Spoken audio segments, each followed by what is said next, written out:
Bom, gente, eu confesso a vocês que eu não sou um eleitor do Romário, mas teve uma proposta dele com a qual eu simpatizei bastante. A ideia de inserir no currículo das escolas o ensino de direito constitucional. Eu acho que seria realmente de muita importância.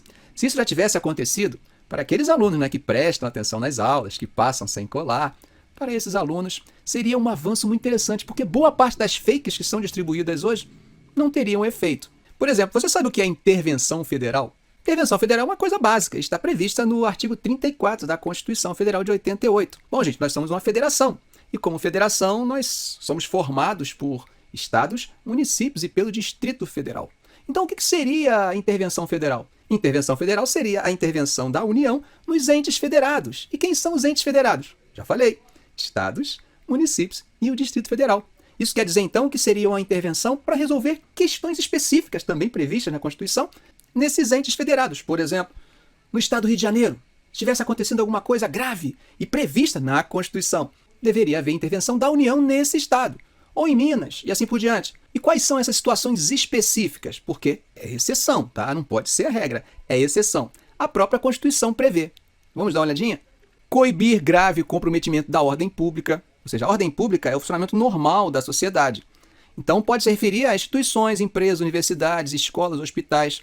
É uma situação que pode ser comprovada, por exemplo, no caso do Rio de Janeiro, onde foi decretada a intervenção federal até 31 de dezembro de 2018, pela questão da segurança pública, que realmente estava um caos. Mas também pode ser para repelir uma invasão estrangeira em um dos entes federados, ou, por acaso, a invasão de um ente federado em outro ente federado. Já imaginou essa situação? Isso é impossível acontecer? Acredito que sim, mas se acontecer, há uma intervenção federal para resolver essa questão.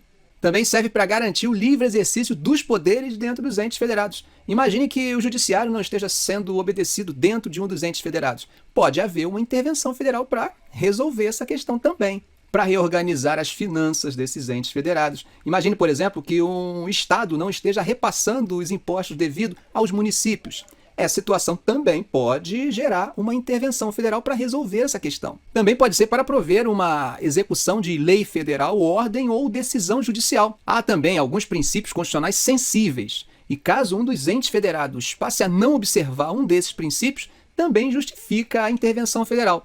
Quer saber quais são esses princípios sensíveis? Forma republicana, sistema representativo e regime democrático, direitos da pessoa humana, autonomia municipal, prestação de contas da administração pública direta e indireta. E olha só que interessante. E a aplicação do mínimo exigido da receita resultante de impostos estaduais, compreendida a proveniente de transferências na manutenção e desenvolvimento do ensino e em ações e serviços públicos de saúde. Olha só, se o ente federado não estiver observando isso, e isso se mostrar como uma posição intransigente, isso pode gerar uma intervenção federal, ou seja, não investir o mínimo obrigatório em educação ou prover a manutenção e os repasses para a saúde pública. Percebam então, gente, que a intervenção federal não tem nada a ver com aquilo que a gente ouve por aí nas redes sociais e nos grupos do Zap. Ficamos por aqui. Se esse vídeo foi útil a você, dê um like, faça um comentário, dê um valeu. Compartilhe em suas redes sociais. E se quiser conhecer meus cursos, deixei os links na descrição do vídeo, caso tenha interesse. Ok, gente? Um grande abraço!